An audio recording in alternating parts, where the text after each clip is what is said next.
Hi welcome to real estate channel. ఇక దేశంలోనే సురక్షిత నగరంగా హైదరాబాద్ నిలిచింది.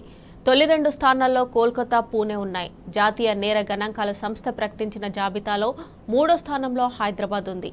హత్యలు భారీగా తగ్గుముఖం పట్టాయని, రైల్వేలో జరిగే నేరాల నివారణలోనూ మన మహానగరమే బెటర్ అని ఎన్సీఆర్బీ నివేదిక తెలిపింది.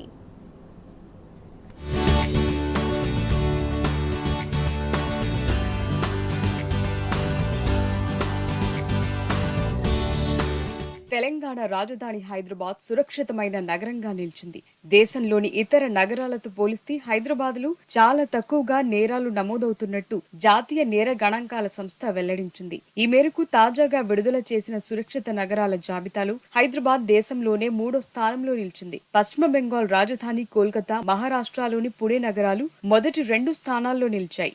మహానగరాల్లో ప్రతి లక్ష జనాభాకు జరుగుతున్న సగటు నేరాల సంఖ్య ఆధారంగా ఎన్సీఆర్బీ ఈ సురక్షిత నగరాల జాబితాను ప్రకటించింది. ఐపీసీ సెక్షన్లతో పాటు ప్రత్యేక స్థానిక చట్టాల కింద నమోదైన నేరాలను ఇందులో పరిగణనలోకి తీసుకున్నారు. ఈ గణాంకాల ప్రకారం 2022లో కోల్కతాలో ప్రతి లక్ష జనాభాకు సగటున 86.5 కేసులు నమోదయ్యాయి. పుణేలో 280.7, హైదరాబాద్ లో 299.2 కేసులు నమోదైనట్టు నివేదిక వెల్లడించింది.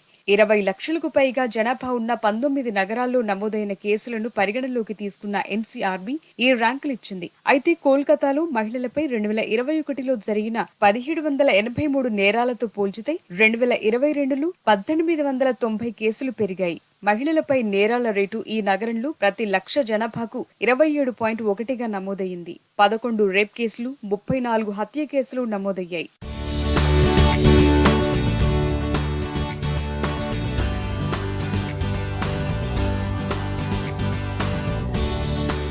తెలంగాణ పోలీసులు తీసుకుంటున్న పటిష్టమైన చర్యల వల్ల రాష్ట్రంలో హత్యలు భారీగా తగ్గుముఖం పట్టాయి. కఠినమైన చర్యలు, వేగవంతమైన దర్యాప్తు, కఠిన శిక్షలు, చేపడుతున్న అవగాహన కార్యక్రమాల వల్ల ఏటా హత్యలు తగ్గుతున్నాయి. 2021తో పోల్చితే 2022లో హత్యల రేటు 12.5% తగ్గింది. ఎన్సీఆర్బీ ప్రకారం 2021లో 1026 హత్య కేసులు నమోదవగా గతేడాది ఆ సంఖ్య 937కు తగ్గింది. ఈ హత్య కేసుల్లో నిందితులకు జీవిత ఖైదు పడేలా పోలీసులు చర్యలు తీసుకున్నారు. వీటితో పాటు రైల్వేలో జరిగే నేరాలు కూడా తెలంగాణలో పూర్తి స్థాయిలో అదుపులో ఉన్నట్లు ఎన్సీఆర్బీ తెలిపింది. గుజరాత్, ఛత్తీస్గఢ్, జార్ఖండ్, మహారాష్ట్ర, ఢిల్లీ, పశ్చిమ బెంగాల్ రాష్ట్రాల్లో రైల్వే నేరాల సంఖ్య ఏటేటా పెరుగుతోంది. మహారాష్ట్రలో 2022లో 146,621 కేసులు నమోదు కాగా తెలంగాణలో 10,863 కేసులు మాత్రమే నమోదయ్యాయి.